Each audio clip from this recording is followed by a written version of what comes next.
Bueno, buenas tardes a todos. Good evening, and I hope that you can hear me because I know that I speak quite low, and I hope you can hear me with this microphone I'm using. In spite of the time, I know you're all tired, but let's try and tell you about the role that mathematics plays in cryptography, and to tell you that they're essential, that they've played an essential role, a very important role, and that they can keep on playing a role, much more so than up till now. Also try and see some of the lines that seem to be more promising and where mathematics can help in cryptography. And I'm sure that we're all convinced of the fact that cryptography is an essential pillar of cybersecurity because it plays a very important role in security. And it's not just based in cryptography, but it couldn't exist without it. And in cryptography, mathematics have played a role that has surprised even mathematicians. I have here a sentence, a quote by Kobbitz, where it speaks about how useful mathematics are in physics and in nature science. And I hope you'll agree. It says that a huge usefulness of mathematics in security of information is the border of mystery, and there's no rational explanation for it.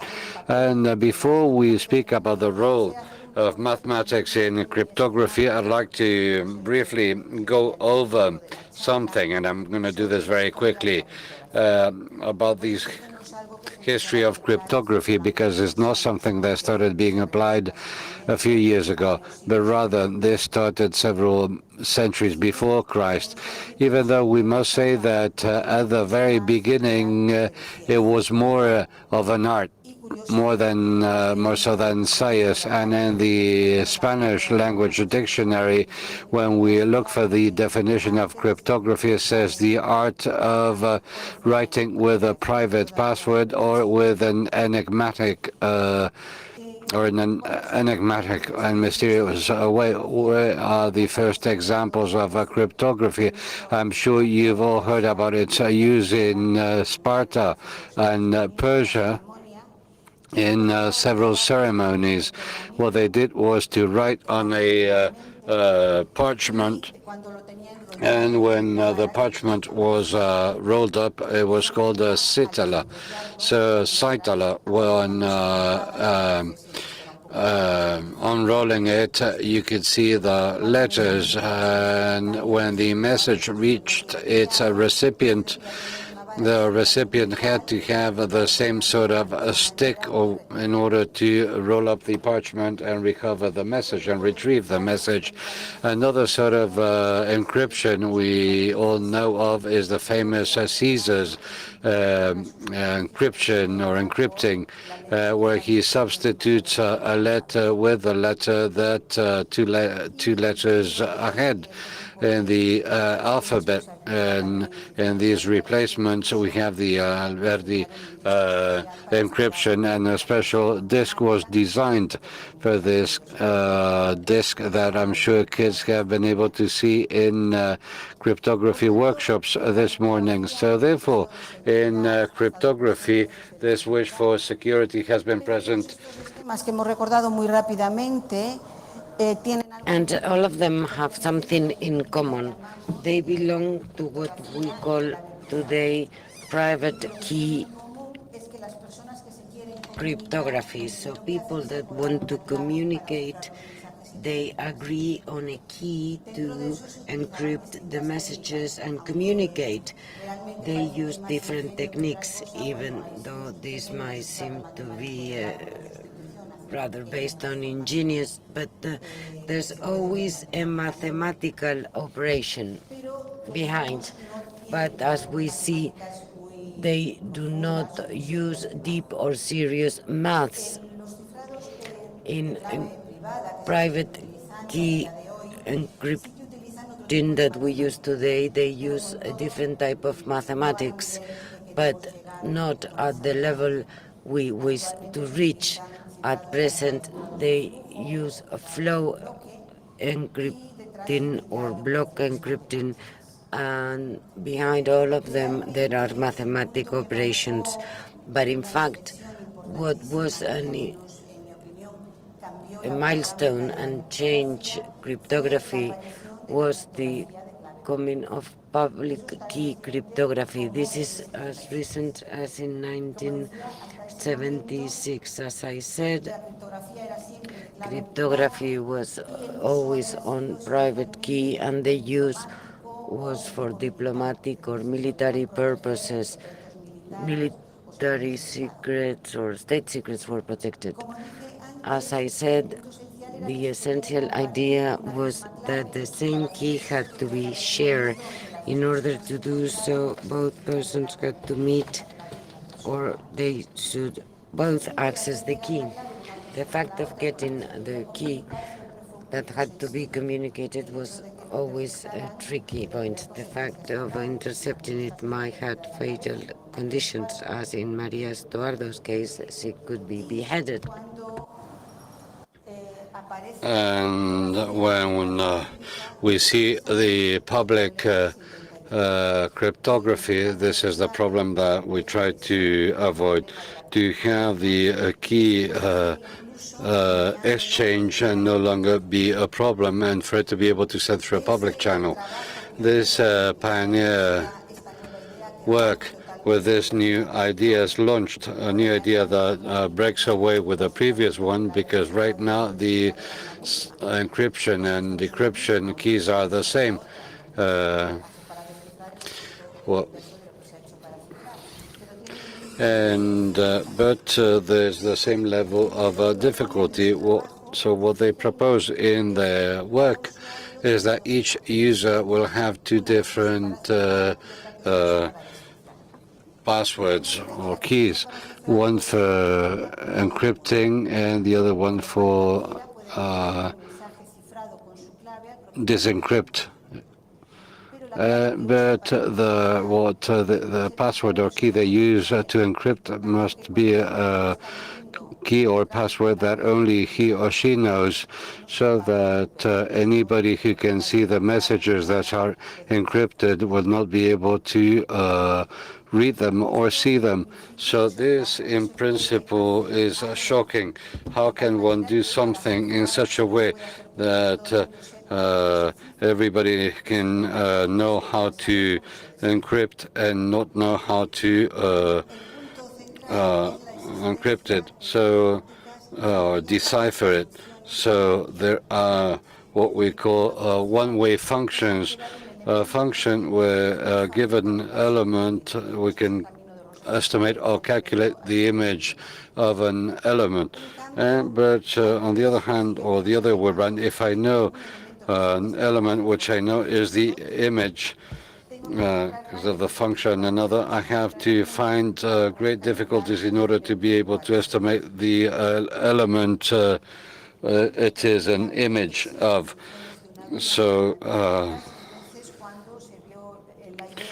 So when we see this work, they thought about using what could be more appropriate. Para ver la primera que se utilizó, que ya aparece en el propio trabajo de Diffie-Hellman en una propuesta de hacer un intercambio de clave, el problema que se utiliza es un Well, here we use a problem that mathematicians call a discrete logarithm problem, because I don't know whether logarithms are still being taught. But it's the same idea than with logarithms, but in a discrete environment. And so here we have a cyclic group, an operation, and here with one element we can generate everything. We have an element generated by the group, and the rest of the elements that are obtained by multiplying G by itself. Vuelve a ser And una diferencia de DFG porque estamos en contextos de grupos finitos cuando planteamos este problema. Entonces, se elige un grupo finito. so here we choose a finite group, and and here A selects randomly an exponent A, and they don't tell anybody who it is, but they calculate the power, and D receives this power and selects randomly B exponent, calculates the power and sends it to A, so that A, once has received the B power, obtains an element that B can also obtain by doing the operation in the inverse or reverse manner, because powers work as with the numbers. G. So what's the key?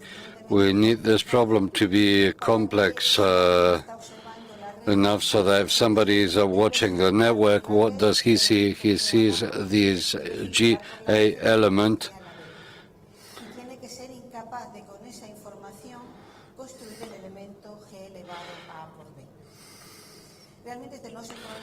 we have a problem of the discrete logarithm. If it knows G, it should be able to determine A. This is a problem of the discrete logarithm.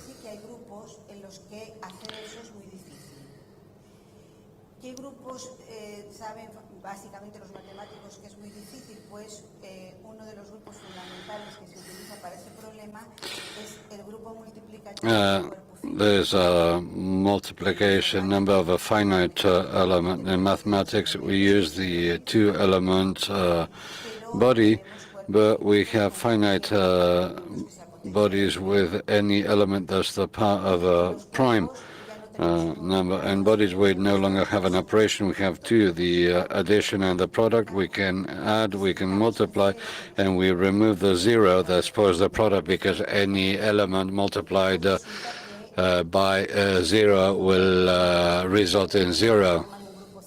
So without a zero, this forms a cyclic element with the multiplication, and if we choose a very large prime, it's very difficult to solve the discrete logarithm in this group. So this was one of the major problems we find that were used. And after seeing this sometime later, Gamal proposed a system which is based on the discrete logarithm. 2 years later, after this proposal, there's something used, another problem, and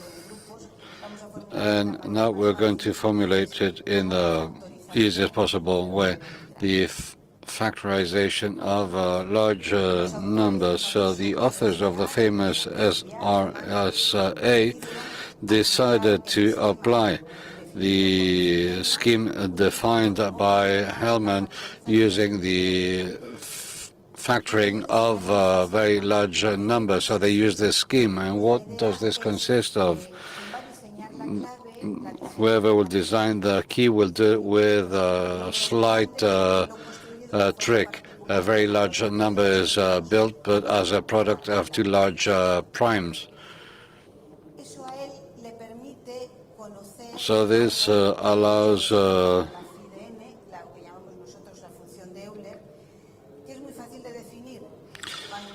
when we want to calculate the function of an n number, we have to count the numbers smaller than n, and that's our n prime.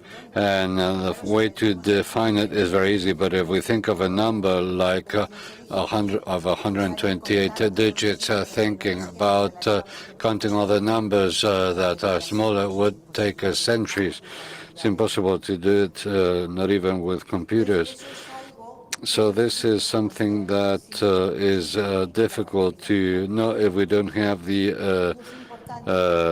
factoring of the number. a las clases de enteros módulo n, que es básicamente en el que se va a trabajar.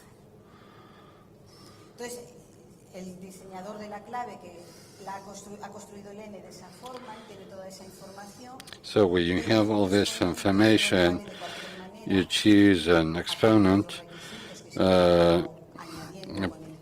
apart from all the things that have been added in order to ensure security, but in order for the system to make sense, it's going to be relatively prime with this value we have there. Why do we need this? Because we know that if we have two full numbers and we calculate its maximum common divisor, this is related to the numbers to which it's a maximum common divisor through an identity. And what it says is that this can be expressed as a whole linear combination of these two numbers. So in this case, since we know that E is relatively prime with phi dm, we may find another D element that states that the product of E times D is 1 plus a multiple of phi dn. This means that this D value has to be maintained secret, because it will prevent anybody else from decrypting it. So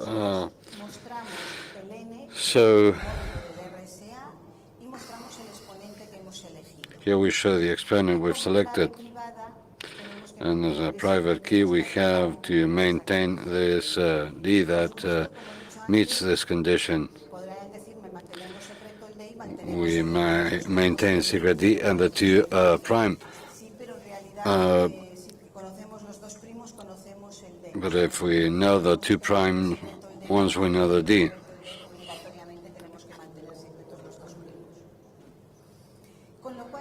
So now, encrypting and decrypting is easy.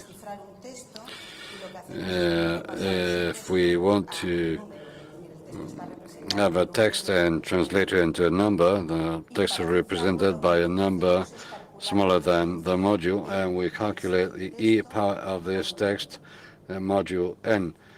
So the person who's intercepting this and doesn't know D, doesn't know how to retrieve the X starting from its E part. But for us it's easy, because what we need to do is to elevate this to the other E exponent, that we have a secret and we retrieve the original one. Que los alumnos de primero de matemáticas ya saben desde ese año. ¿De acuerdo? Por tanto, sorprendentemente, so surprisingly, part of the mathematics and the theory of numbers, there were some mathematicians that said that the beauty of the numbers were based on its uselessness. This was basic in order to define the first scheme. Bien, podrán plantearse, de hecho, yo me parece que es una pregunta muy natural. And so, in case people never, is it so easy, difficult to factorize a big number, because it sounds so very simple. We've all heard about the screening of prime numbers. I can start calculating to see if it's a divider or not, but the problem has to do with the size of the number with which I want to try out the dividers. So here I've included a reference to the Zerma numbers. These Zerma numbers are numbers that The exponents of exponents were very difficult to write, so we used mathematicians in the programs with which we write mathematical programs, even though they are compiled. Letter CDN is 2 to 2 and plus 1. The exponent of 2 is 2 elevated at 9, and this is Zermatt number. So F0 would be 2 at 2, 0, 2 at 1 plus 1, 3. F1 would be 5. Pasa a ser 17. F2 becomes 17. F3, 257. F4, 64,537. So numbers keep growing. So Zermatt, and I'm sure this rings a bell. He is one of the best-known persons in mathematics. This famous theorem that he thought that the numbers achieved like this were all prime. And he didn't give much proof of this because the first 5 were prime numbers he knew. So he said that all numbers would be prime numbers. So when we calculated F5, as you can see, this is a 10-digit number figure. So Euler, one of the most brilliant mathematicians in history, factorized it. And this 641 was one of the first prime dividers he could think of. And he said it was a factor of the number. But a long time elapsed until we could say what happened with the next Zermatt numbers. So F6, for instance, that appears here on the screen, is a figure with 1, 2, 3, 4, 5, 6, 20 digits. And it was factorized as a product of 2 prime numbers, one with 6 digits and the other one with 14. But F7, for instance, that's got 39 digits, was factorized in 1970. So nothing yesterday if we compare this with Zermatt numbers when they were suggested by Zermatt. And this factorizing was done by using computers and a sophisticated algorithm in order to simplify factorizing. From then, always working with powerful computers, we could factorize F8, which is a figure that's got 78 digits and factorized as a product of 2 primes, one which is 16 digits and the other is 32, or F9, a number with 155 digits that keeps on, the number of digits keep multiplying, and it's factorized as the product of 2 primes. One of them is 49 and the other 91. So we conclude that indeed factorizing larger numbers is a problem that cannot be easily treated, but from a computational standpoint, it takes a long time. Not that we don't know how to do it, but it just takes too long to do it. And even with the help of a powerful computer that will simplify things if the figure is large enough. Bueno, como ya comenté, as I said earlier, the other original scheme that came up at the same time is the Gamal that uses a discrete logarithm. In the initial version of the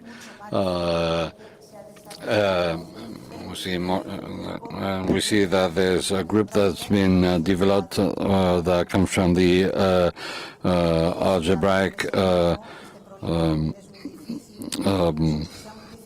discipline, and this is a number that allows us to use smaller keys, so the encryption processes are much easier. So we see the Gamal scheme that's been developed with an elliptical curve through what is called elliptical cryptography. At the beginning, I said that cryptography is basic for security. Why? Well, why did I say this? Well, because just to illustrate how it underlies all security problems. And for instance, we may go into an HTTPS and we want to communicate with a server. Every time we do this, and I'm sure that this is something that is done millions of times a day, we use cryptography. Well, because the server and the user that are communicated do so because they share a key. And as soon as they get in touch, they start using the computer that the user is using, and they start using this algorithm.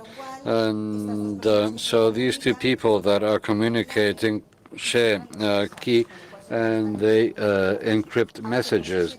So they sent them encrypted, even though they don't know, because this is something that the user's computer does with the server. But on the other hand, the server must be sure that he is actually communicating with a server, or not, and not with somebody who pretends to be the server. And this is something we can do with cryptographics and encrypting code that generates a label, for instance. And when the user receives that label, his computer checks that this corresponds to the key he or she has for authentication, and therefore this means that it must have been the server that sent it. So thus we are sure that they can communicate in a reliable and secure way. And we can also use public password or key cryptography in this sort of communication. First of all, the user may download this public key from the server and then use this public password in order to encrypt his own, and from then on communicate through symmetric cryptography, because it is much faster. And in this case, in order to ensure and make sure that it is the server that's sending it, they use digital signature. So the server sends the message encrypted with this digital signature with some trusted identity.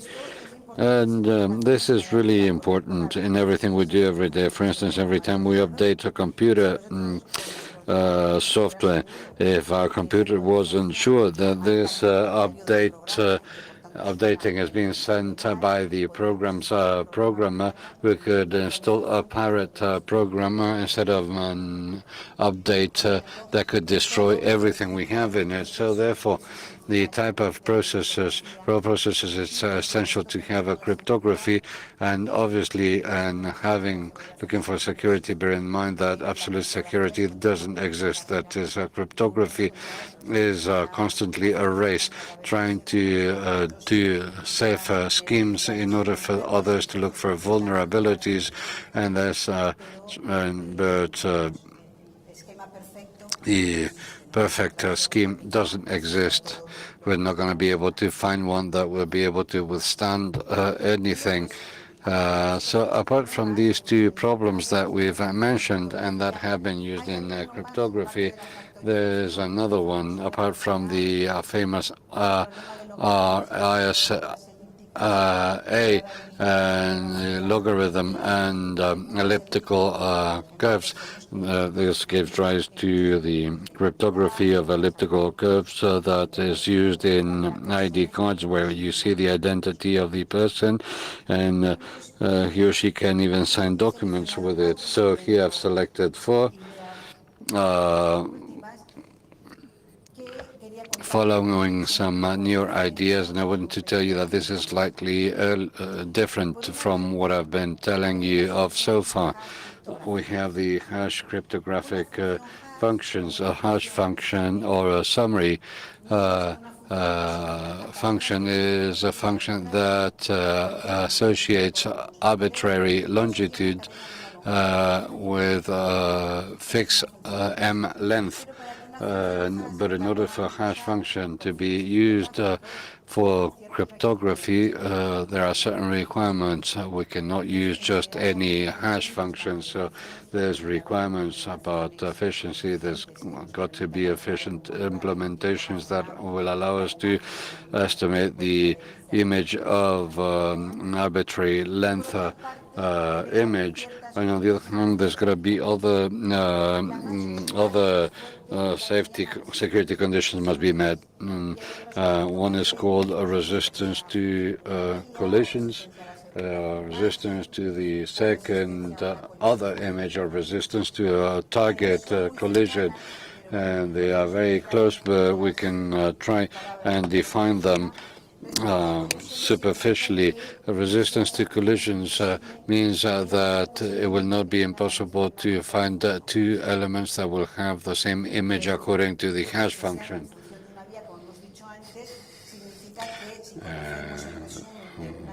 If we know the summary of a sequence, it is for us not to be able to estimate the sequence it is a summary of.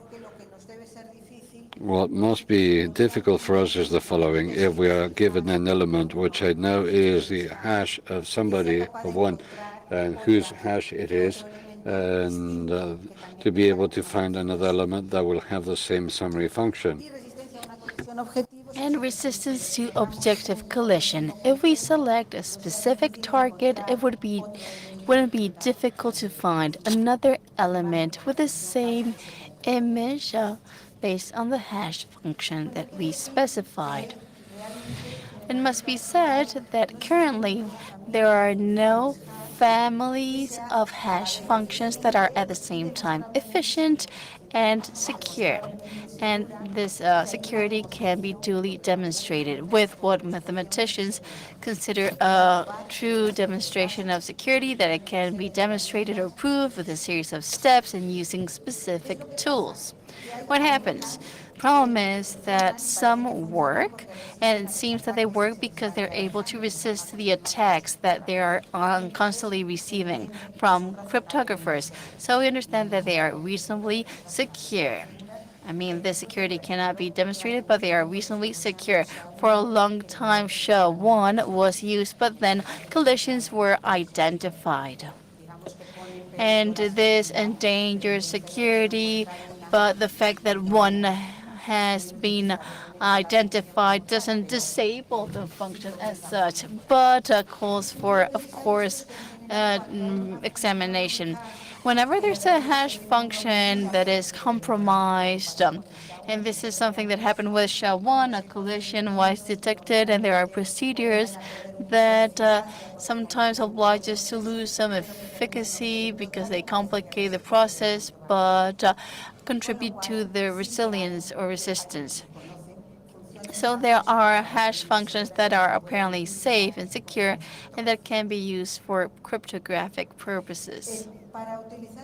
In order to use these functions, the only security parameter we have is the length of the summary that we associate to a random arbitrary chain. In this example, if we think about an attack that can be perpetrated to whatever hash functions using the birthday paradox, and I don't know if you're aware of the birthday paradox, it's simply if we ask ourselves, how many people are there in a room, or should there be in a room for the likeliness of two of them having the same birthday being at least 0.5? Well, the answer is much lower than what might expect. 23 people. Whenever there's 23 people, the probability of having the same birthday is 1/2. If there are 90 people in a room, 50 people in a room, you're going to exceed 90% of likeliness. And this is surprising in itself. That's why it's a paradox. And using this fact, an attack was designed that works with all hash functions.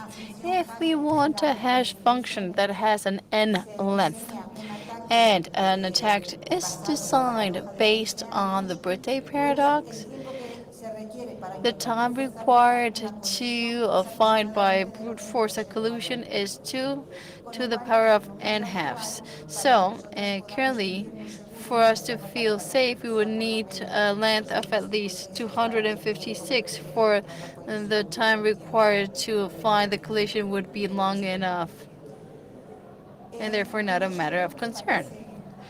It seems that with a quantum computer that is sufficiently powerful with enough quantum doors, time is not reduced as much. It would be 2 to the power of n thirds, so it would be enough to broaden the length of the hash function to 384. If we don't want resistance to collisions, but second image, the birthday paradox wouldn't help us design an attack. We need to do this using brute force, and the time would be 2 to the power of n, and the length would be smaller. We wouldn't need such long length.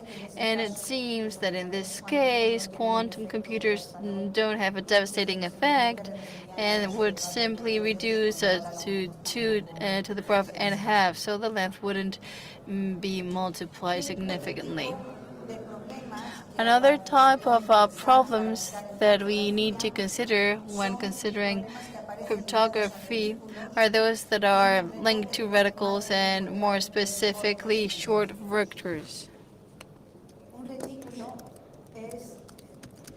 What are we really talking about? When we talk about reticulum, it's a subgroup of a vectorial space of dimension n. If we think about plane points, we think about the reticulum generated by 0, 1, and 0, 0. We would be drawing like fisherman's net or mesh, and the vortexes would be the point of the reticulum. So in a reticulum, we had k vectors that are linearly independent, and all linear combinations of those vectors give us a reticulum. So, in the reticulum, we can have more than one base, or we can generate this with different bases. And what do they share? Well, the fact that they have the same number of elements. If I generate a reticulum with a base of 4 elements, whatever other base I find will also have 4 elements. One of the problems that we know that is hard to solve in computational terms is finding in a random reticular a vector with the shortest length. Length understood with Euclidean metrics that we've studied at school. And this is a problem that can be exploited with cryptographic purposes. Another problem related to this, although slightly different, is what happens when we get a point of the Rn vectorial space and find a vector from the reticulum that is as close as possible to this point. And this is a problem that is considered to be difficult to solve.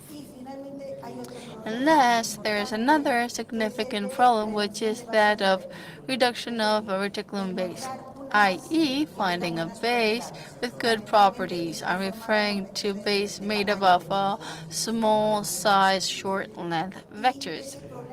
And this problem is also tough. Reduction can be fixed in different manners. We can demand more or less to the elements of the base, but it's an important problem because if we want to design an efficient procedure with traps that allow us in a reticulum to find a short length reticulum, it's not the same to work with one base or with another. With some bases, the problem is impossible to solve. There's no reasonable time to do this. But there are some bases with small or short vectors with which you can work, and the process can be done in a reasonable period of time. So, reasonable processes to calculate shorter vectors require as a routine the ability to calculate appropriate base reductions.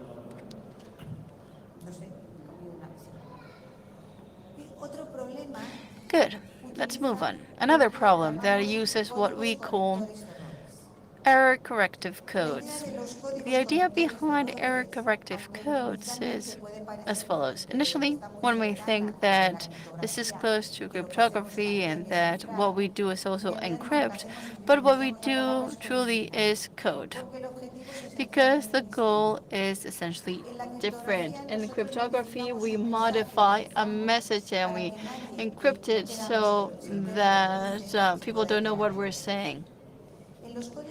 In corrective codes, what we try to do is ensure the reliability of information, i.e., if we transmit info through a noisy channel, and there is some sort of perturbation, sound, electromagnetic perturbation, or physical alterations of the message. When the message reaches the destination, we need to be able to detect that there have been alterations in order to correct them.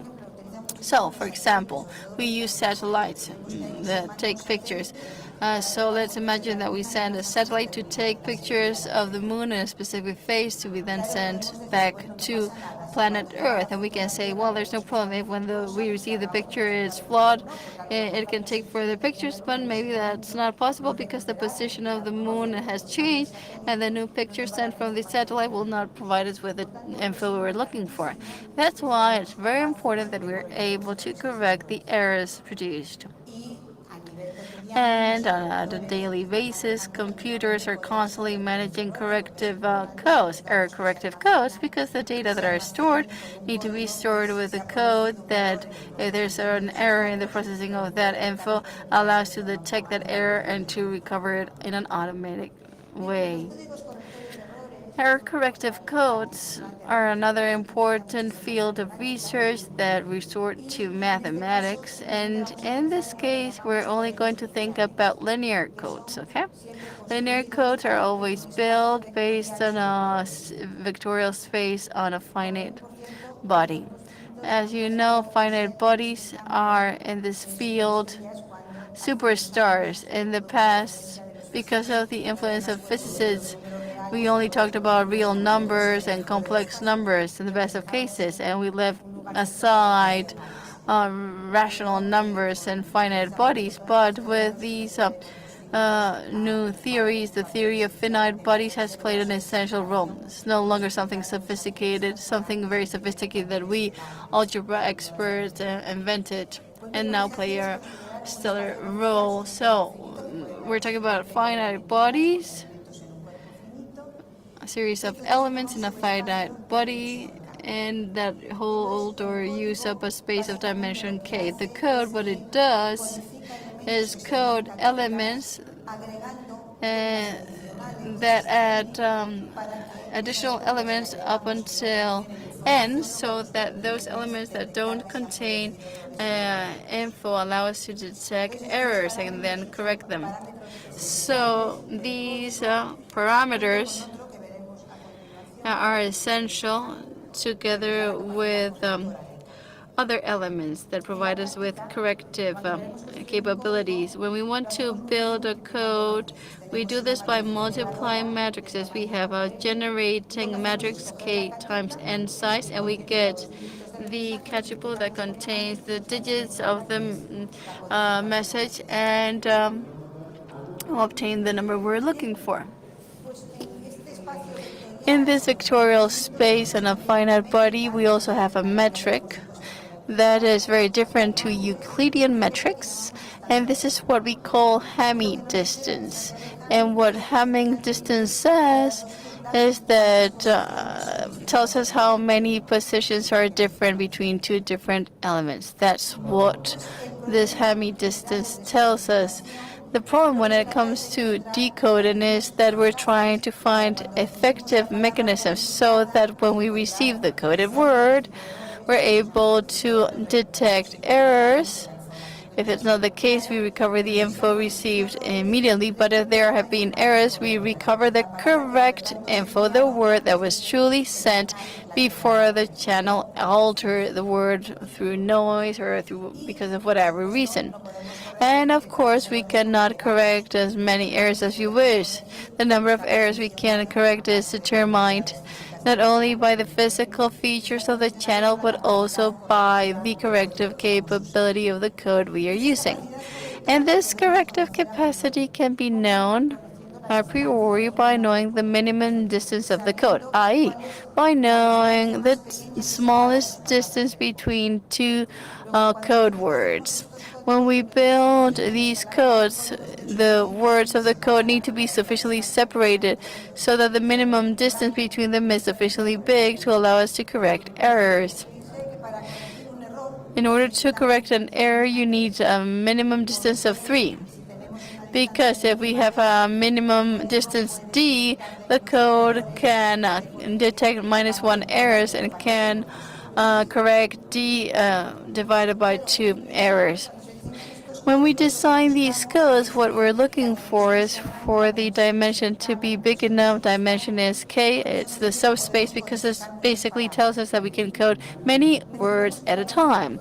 The length can be too big, however, because the length adds or aggregates control digits in order to correct errors. If we aggregate a great deal, we will be losing efficiency in terms of money and time because the time devoted, of course, costs money. And on the other one, we want distance to be sufficiently big to be able to correct a reasonable number of errors. And of course, these three objectives are sometimes incompatible. They are interrelated, but we can contribute to one but be detrimental to another. Good. We know that the decoding problem in linear codes is an NP-complete problem, i.e., a problem for which there is no known algorithm that can solve it, and should it exist, it would probably tell us that class P and class NP coincide. Therefore, this could only be solved in polynomial time with an algorithm. However, it is also known that there are some codes, the so-called GOPA codes, for which if we use a matrix, a specific matrix for these codes, we can do this in a reasonable amount of time. And how can we build them? The GOPA codes from a mathematical point of view are very simple. We use irreducible polynomials with a finite body. And the fourth mathematic problem I wanted to talk to you about is the MQ problem, multilinear quadratic problem, that tells us that if we have polynomial equations in several quadratic degree 2 variables with coefficients in a finite body, finding common solutions to all these equations is a very tough problem. In fact, if the number of variables that we are using and the number of polynomials are comparable and have a comparable size, this problem is NP-complete as well. Why have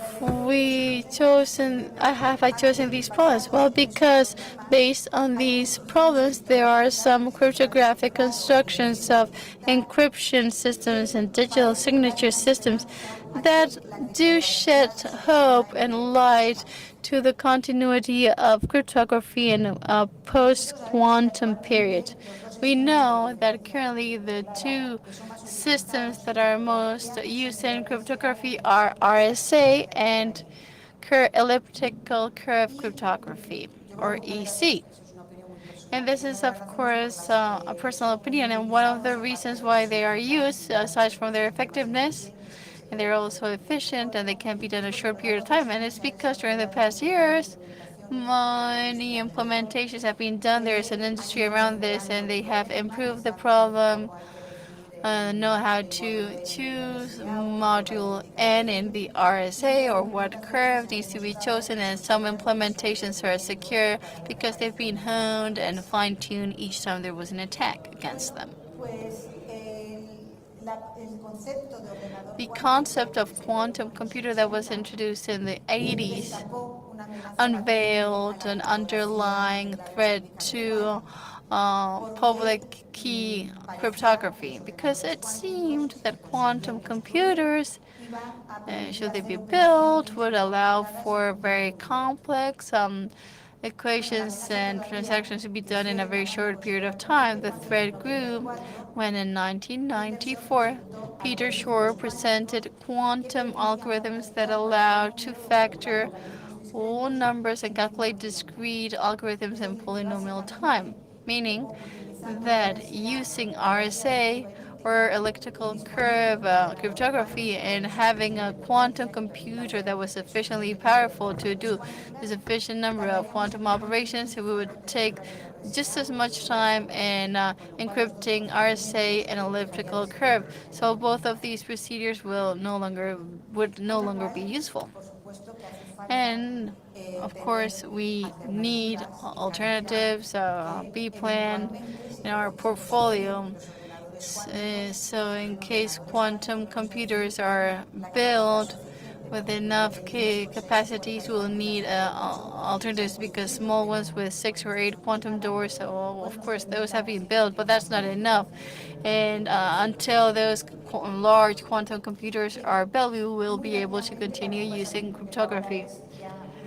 Well, I'm going to run over this because it's a bit late. But aside from the Sherwood algorithm, we have the Grover algorithm, which is a quantum algorithm that allows you to conduct a search of data in an unorderly database. If we're given a handbook or a telephone book that is not ordered, it would be impossible to find a telephone number.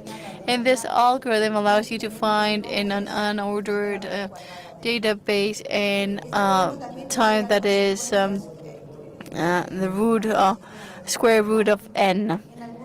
And if a quantum computer is developed, this would also be a factor. For example, the AES, could be affected, but the effect is not as devastating or dramatic as in the Shell algorithm. It wouldn't destroy the use of AES, the Advanced Encryption Standard, but we would have to increase the number of keys. There are some digital signature schemes that are being used that seem to be secure and efficient and that are based on hash functions as mentioned earlier. There are no encryption systems based on these functions as of today. There is much research to be done because there are some drawbacks. The design is based on binary trees and single-use keys, and you need to keep a log of the keys used. The storage, therefore, capabilities need to be high. But there's room for hope here. It's promising, and it seems that we will be able to have digital signature schemes based on hash functions that can be used securely and efficiently. There's also multivariable cryptography based on the problem that I previously described. There's a public key scheme, and what this does, as you can see on screen, as other schemes based on corrective codes or on reticula, is basically put a trap on a good function that works well and mask it with others so that once masked, the image that you can see is of a ransom image that cannot be decrypted. And that's what we do here using multivariable cryptography. For the sake of time, I'll move on. I'll skip some slides. I'd just like to say that we can also build encryption schemes with multivariable cryptography. We have digital signature and we have encryption. And for encryption purposes, we demand more from that good function. Aside from being able to find pre-images, we're able to re-inject. And there's also code-based cryptography. And the scheme that's still in force for code-based cryptography was introduced by Martinez in 1978, the same year as RSA. This system is considered to be secure and safe because since it was introduced, it suffered ongoing attacks to expose vulnerabilities and weaknesses. There was this huge RSA attack that was launched by the inventors of RSA, but it has survived up until now. It's true that at the beginning was less efficient than RSA, but it's been improved And there are some code-based schemes that are efficient. What it does, as in the previous case, is mask the good generating matrix that allows us to decode a code with two other matrices, a permutation and a symbol matrix, so that the owner of the key can decipher, but those that try to do so using brute force will have problems in decoding a linear code, and this is an NP-complete problem which is hard to solve. In this case, aside from encryption, we have digital signature schemes, an encryption scheme based on this. And regarding reticula, I like to say that there is some cryptography based on reticula. This cryptography, what it does, is exactly the same as the previous ones. We have a reticulum, and we have info that tells us that the base is good, that the length is short, and therefore we can implement in an effective manner a procedure in order to calculate the shortest vector. So what we do is use it for encryption purposes, and we mask. And what we provide is another base with poorer properties and that doesn't allow to calculate the shortest vector. How do we encrypt this? By introducing an error so that what we obtain is not a vector from the reticulum. We then recover the message because we know how to calculate the vector of the closest reticulum, but the person that wants to intercept it is unable to do so. In reticulum-based cryptography, what we're seeing is that great progress is being made. Much work has been done to fine-tune it, and digital signature schemes have been designed, but there are some security issues associated. Why? Well, because the implementations that have been done to make them efficient are not based on reticulum issues, but others that stem from them, and therefore we cannot demonstrate or prove security in such an efficient manner. There are important drawbacks and cons to this, and these have been used in homomorphic cryptography. Homomorphic cryptography is another subject that has drawn attention for a long time. Some people said that it was the holy cross of cryptography, and the goal was to design encryption systems to operate with encrypted data. And this may seem unnecessary, but if you think about examples, you can see the usefulness. The cloud stores data, and some hospitals store disaggregated data from patients that they then encrypt to send to the cloud. What's normal is to send the data encrypted to protect the privacy, but those data can also help us calculate statistical data and help us take diagnosis decisions. The statistic decisions that are made are simple, sometimes averages or standard deviations. And if we have homomorphic cryptography that allows us to operate with encrypted data, so that the encryption of the sum is the sum of the encryptions, when we want to do statistical calculations, we don't need to download data, decipher them, do our math, and then upload them again after encrypting them again. No, we decipher, we do the math, and we save a lot of time in the process. The solution to homomorphic cryptography, the first design of homomorphic cryptography appeared in Morphy's dissertation. It was reticulum based. So as a conclusion, I would say that there is a huge field of work to conduct research, to see how we can apply maths to promote cybersecurity and cryptographic systems, both in terms of digital signature, and encryption can be used. The idea is that cryptography can have a promising future in a post-quantum scenario. These are the references that I've directly quoted. I haven't included them all, but if you're interested, I can give you the indirect references. And thank you very much, everybody, for your attention.